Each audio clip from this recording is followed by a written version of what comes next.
I'm a trisexual. I'll try anything once. Who you will be. Hello, lover.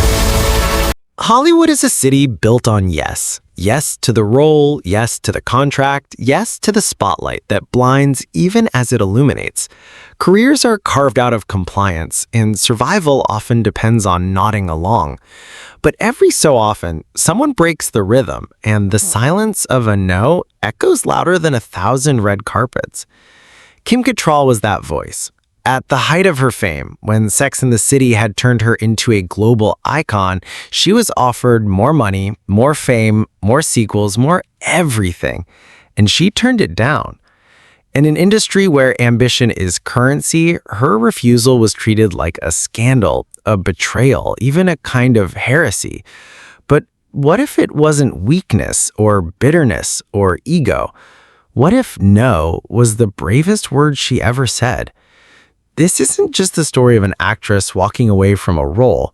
It's the story of a woman who refused to let Hollywood dictate the terms of her life, and the cultural aftershock of one of the most powerful rejections in television history. Before she became Samantha Jones, Kim Cattrall had already weathered the storm of Hollywood.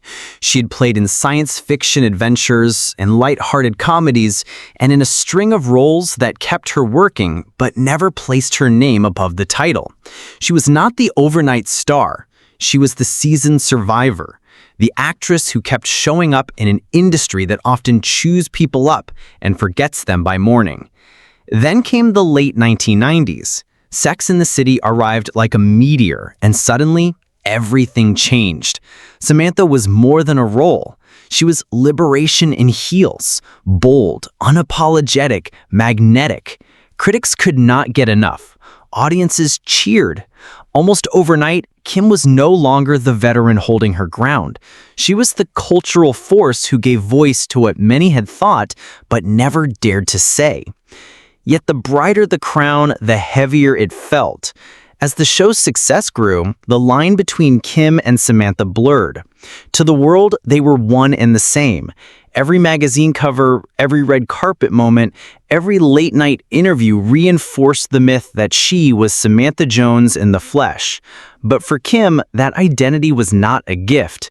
It was a cage, and in the quiet between applause, the question began to rise.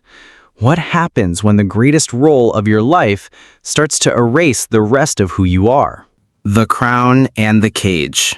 When Sex and the City premiered in the summer of the late 1990s, audiences expected another glossy comedy about New York's single life. What they received was something else entirely. The show was bold, funny, and unashamed of the things polite television usually left unspoken. At the heart of that shockwave stood Samantha Jones, and behind Samantha stood Kim Cattrall.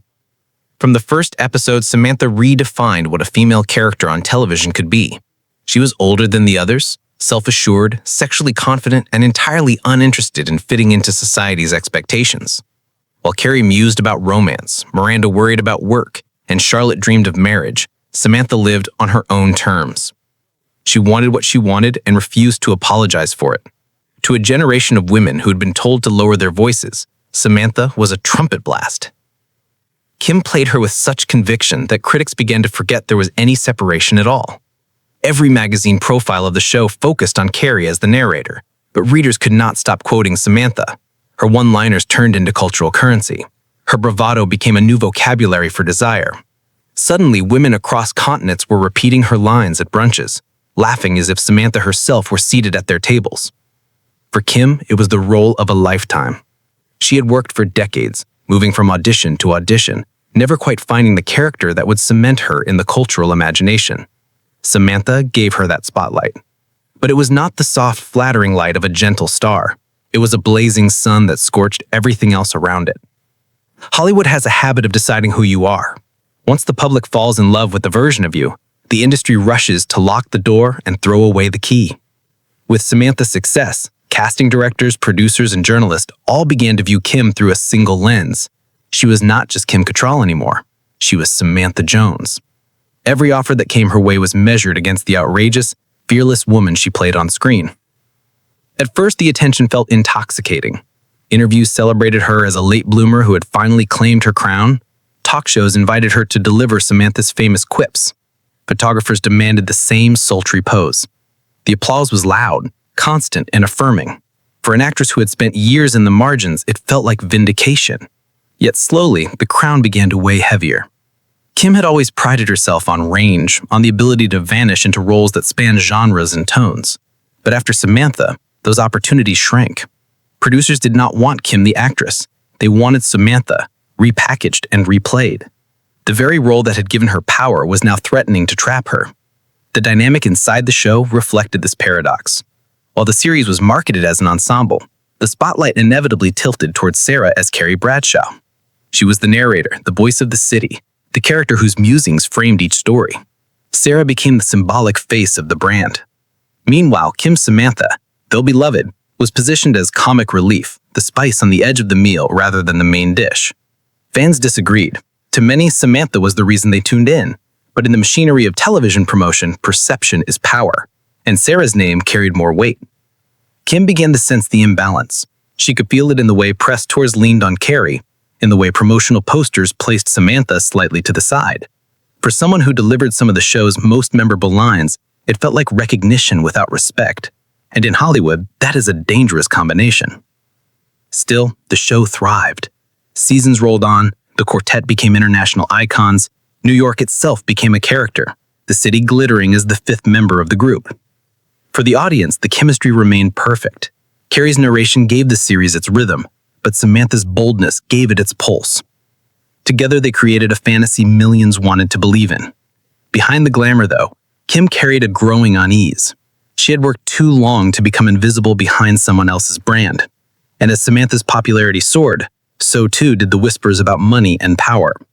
Fans assumed the four leads were treated equally. But whispers inside the crew told a story in which Sarah, as lead and eventual producer, received far more than her castmates. For Kim, it was not only about the paycheck. It was about what that difference symbolized. Money in Hollywood is never just currency. It is a message about value, a declaration of status.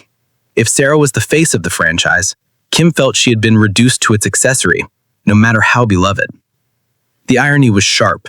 The very show that preached about friendship, equality, and female empowerment was, behind the curtain, reinforcing an old hierarchy.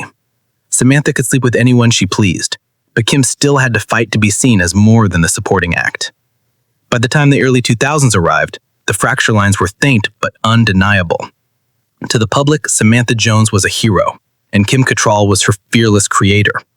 To Kim herself, the crown of Samantha was becoming a cage, and in the silence between the laughter and the applause, she began to wonder if the price of saying yes had already grown too high. The cracks beneath the glamour. In Hollywood, every success comes with a bill. The bigger the triumph, the higher the cost. For Kim Cattrall, the price of Samantha's glory revealed itself in the shadows of boardrooms and in the small print of contracts. It was not one dramatic moment, but a series of subtle imbalances that stacked into something impossible to ignore. From the start, Sarah Jessica Parker had been positioned as the face of the franchise. She narrated every episode, her musings guiding viewers through the city's love stories and heartbreaks. By the time the series reached its fourth season in the early 2000s, Sarah was given the title of executive producer. On paper, it looked like a natural step. In practice, it shifted the center of gravity. That title meant more money, more influence, and a voice in decisions that shaped the future of the show. For an ensemble built on the idea of equality, the message was clear. Sarah was first among equals. The rest were talented, essential, but not invited to the same table. For Kim, who had already built a career before Sex and the City, the imbalance felt sharper. She was not a newcomer grateful for exposure. She was a seasoned actress delivering some of the series' most memorable moments, yet treated as if her contributions were ornamental. The whispers began to spread. Crew members exchanged numbers in hushed tones, suggesting Sarah was earning far more than her co-stars. No official confirmation ever surfaced, but in Hollywood, perception can be more powerful than fact. To Kim, it was not simply about paychecks, it was about respect. In an industry where money speaks louder than any press release, the gap told her exactly how she was valued. Still, both women kept the facade. Sarah projected harmony, speaking warmly of the cast in interviews, calling them family. Kim remained professional, delivering Samantha's lines with flawless timing, showing up for work even when her heart was pulling back. But beneath the polished surface, the tension grew like an underground fire, invisible until it broke through the soil. The differences showed in small, telling ways. At photo shoots, Kim drifted a step away from Sarah. At press junkets, the warmth between them thinned. Publicists noticed her absence at certain promotional events. None of it made headlines at the time, but the industry insiders saw the signals. The chemistry on screen was alive, but off-screen, two camps were forming. For Kim, the situation was a bitter irony. She played Samantha Jones, a woman who refused to apologize for wanting everything. Yet off-screen, Kim felt she was constantly asked to accept less. The role that had given her international fame also underscored the limits of her power. She could embody fearlessness on camera, but in the machinery of Hollywood, decisions were being made without her voice in the room. Sarah, meanwhile, seemed unshaken. She carried the franchise with grace, attending events, giving interviews, and maintaining the image of solidarity. If there was distance, she did not show it publicly. Her strategy was silence, containment, diplomacy. In a city where one headline can ignite a firestorm, Sarah knew better than to fuel rumors. But silence does not stop resentment, and by the mid-2000s, as the original series neared its end, the imbalance had hardened into something unavoidable. The show was still a hit, the chemistry still electric, but backstage the bonds were fraying. The end of the series in the year 2004 should have been a celebration. 6 seasons, countless awards, global recognition. The 4 women stood together on red carpets, smiling as cameras flashed. For the audience, it was a triumph. For Kim, it was complicated. She was proud of Samantha, proud of the show, but also aware that the hierarchy had calcified. When the champagne glasses clinked, she knew the cheers were not evenly distributed. Hollywood thrives on illusion. The illusion of perfect friendships, of equal partnerships, of glamorous harmony.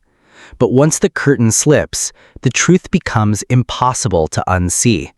For Kim, the truth was simple and painful.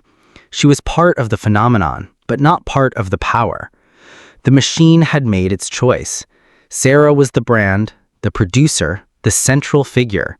Kim was the firecracker, the scene stealer, the one who set screens alight but stood outside the boardroom doors.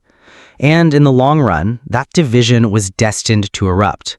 Because in Hollywood, cracks never stay hidden. They wait. They widen. They break open when the spotlight is the brightest. And for Sarah and Kim, that spotlight was about to shine on the movies that promised to reunite them, but instead would expose just how far apart they truly were. The no heard round the world. When the curtain fell on the series in the year 2004, the world thought the story was complete. 6 seasons, 94 episodes, 4 women who had become icons. Yet Hollywood is allergic to endings. When a brand proves it can sell, the machine always finds a way to keep it alive. And so the dream of a Sex and the City movie became reality. In the summer of 2008, the first film arrived in theaters. Fans lined up in heels, clutching cosmos, dressed as if they were extras walking onto the set. It was a carnival of nostalgia. The film roared at the box office, proving that the appetite for Carrie, Miranda, Charlotte, and Samantha was still ravenous. For Sarah Jessica Parker, it was a validation of her role as both star and producer. For Kim Cattrall, it was a moment of triumph and caution all at once. 2 years later came the sequel. The film was bigger, glossier, and louder, but the magic felt thinner. Critics dismissed it as excess, a cartoon version of what the series once was. Still, the movie made money. For the studio, that was enough. Another installment was inevitable. Sex and the City 3 was drafted, plotted, pitched. Fans whispered about it for years. It seemed only a matter of time before the quartet returned to claim Manhattan once more. But then came the silence. Not the pause of negotiations, not the hesitation of scheduling. A definitive no. Kim Cattrall would not return. The industry reacted with disbelief. In Hollywood, actors almost never turned down guaranteed hits. Fame is fleeting, money is tempting, legacies are fragile. Walking away from all of that felt unthinkable. To many, it was a betrayal of the fans, of the cast, of the brand itself. But Kim was unmoved. She insisted it was not about greed, not about money, not even about scripts. It was about self-respect. She was done. The storm intensified when Kim gave an interview with Piers Morgan in the year 2017. With calm precision, she spoke the words that would reverberate across tabloids and fan sites for years. "We were never friends," she said. "We were colleagues, and that is perfectly healthy." It was a surgical strike. In a single sentence, she dismantled nearly 2 decades of myth-making. The fantasy of 4 inseparable women was revealed to just be that, a fantasy. The backlash was swift. Headlines screamed of feuds and betrayals. Anonymous insiders painted stories of icy sets, of whispered resentments, of cliques within the cast. The press built a miniseries of its own, and the world tuned in. Then came the most explosive moment of all. In early 2018, Kim's brother Chris died suddenly. Sarah, publicly and perhaps sincerely, posted her condolences on Instagram. To many, it seemed like a gesture of compassion. To Kim, it was something else entirely. She responded with a post so raw and direct that it burned through every illusion left. "You are not my family," she wrote. "You are not my friend. Stop exploiting our tragedy to restore your nice girl persona." The words detonated across the internet. Screenshots flooded Twitter. Morning shows replayed them. Even serious outlets like the New York Times covered the fallout. For once, no one needed rumors. The feud was in plain sight. Through it all, Sarah stayed composed. She avoided escalation, repeated that she had no regrets about reaching out, and moved on. But the image of unity was gone forever. Fans now had receipts, and no amount of red carpet smiles could undo what had been written in public. The refusal to return, the public declarations, the Instagram post, together they told the world what Kim had been trying to say all along. This was not about paychecks or scripts, this was about freedom. To stay would have meant surrendering her boundaries. To leave was the only way to reclaim them. In Hollywood, it's a city of yes. Kim said no, and in doing so, she created a moment of rupture that was louder than any sequel could ever have been. But walking away is only the beginning of the story. The question is, what comes after? How does an actress rebuild when she turns her back on the role that made her immortal? Life after Manhattan. Walking away was an ending, but it was also a beginning. When Kim Cattrall closed the door on Sex and the City, she did something almost unthinkable in Hollywood. She stepped away from a role that guaranteed money, visibility, and endless press. She chose obscurity over obligation, sovereignty over spectacle. But what does life look like after you have said no to the biggest role of your life? For Sarah Jessica Parker and the rest of the franchise, the solution was reinvention. By the early 2020s, And Just Like That arrived, a continuation of the Manhattan fantasy without one of its most vital voices. Fans noticed the absence immediately. Every dinner scene felt incomplete, every group moment haunted by a missing presence. Samantha was explained away with a simple storyline, a friendship that had dissolved off-screen. But the truth was heavier. Kim was not coming back. Instead, she was carving a new path. She appeared in limited series that let her play women of authority, complex figures who carried power without apology. In one project, she was a sharp-tongued matriarch. In another, she was the kind of boss who held entire rooms in the palm of her hand. These were not attempts to recreate Samantha. They were statements of range. She was showing the world she could be magnetic without repeating herself. The public appearances became rare. No more constant red carpets, no more marathon press tours. When Kim showed up, it was deliberate, like a gallery unveiling a single painting in a vast hall. She was not flooding the market, she was curating her image. Each interview, each photo shoot, each performance was chosen with precision. The message was clear. She belonged to herself now. Then came the summer of 2023.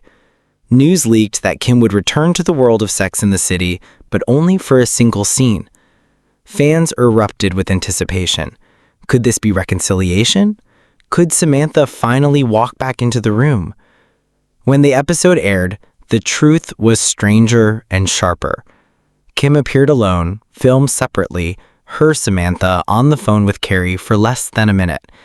The banter was warm, the voice unmistakable, the connection intact. For 60 seconds, it felt like nothing had changed. And then it was over. The cameo was not a return.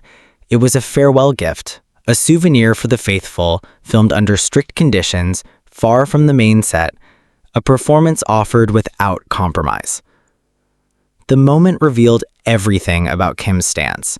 She would honor the fans, acknowledge the role, but never surrender her boundaries. She controlled the terms. It was her voice, her timing, her decision. Hollywood could clamor for more, but she had delivered enough. Critics called it bittersweet. Some fans were frustrated, longing for a full reunion. Others admired the audacity. In an industry that thrives on recycling, Kim had shown restraint, a refusal to dilute her legacy with a half-hearted return. She understood what many refuse to accept. Sometimes, absence is the art. Meanwhile, Sarah carried the franchise forward, and just like that, became her vehicle, her vision of what the quartet could become with one chair permanently empty. The show pressed on, evolving, reshaping, searching for new rhythms. Kim pressed on as well, far from Manhattan, writing a different story. 2 careers, 2 choices, neither bending toward the other. For Hollywood, the situation was unsettling. Studios believe every story must lead to reunion. Every conflict must end in a bow tied neatly for the audience. Kim's refusal defied that logic. She proved that walking away does not always end in regret. Sometimes it ends in clarity. She did not vanish. She redefined. She became the actress who dared to leave the table and still kept her dignity intact. Not a supporting player, not a relic of nostalgia, but a woman who decided when enough was enough. And in that decision lies the paradox. To the machine, her absence looked like loss. To Kim, it felt like liberation. For once, she was no longer performing Samantha Jones. She was performing Kim Cattrall. When the smoke cleared, there was no triumphant reunion, no glittering finale where the past was mended. What remained was quieter, yet more revealing. 2 women, 2 careers, 2 choices that redefined both themselves and the story they once carried together. For Sex and the City, the absence of Samantha Jones became both a challenge and a statement. And just like that, continued without her, learning to distribute the energy she once supplied. The writers explained her departure in a single line, but the audience felt the void in every scene. The franchise survived, but it was altered. The laughter echoed differently, the rhythm shifted, and the chemistry could never be replicated. For Sarah Jessica Parker, the feud became a permanent footnote in her legacy. She remained the steward of the brand, the star who kept the machine running, proving that the series could endure without its most rebellious voice. She carried the crown, but it was no longer complete. For Kim Cattrall, walking away was not retreat. It was recalibration. She chose smaller stages, precise projects, roles that allowed her to define herself on her own terms. She traded blockbuster sequels for sovereignty, applause for autonomy. Culturally, the saga became a shorthand for something larger, the cost of authenticity in a business that thrives on illusion. In the end, the absence spoke as loudly as the presence ever did.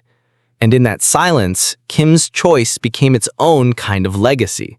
Hollywood loves stories that tie themselves into bows, reunions, reconciliations, grand finales where the past dissolves into smiles. But the tale of Kim Cattrall is different. It is not about closure.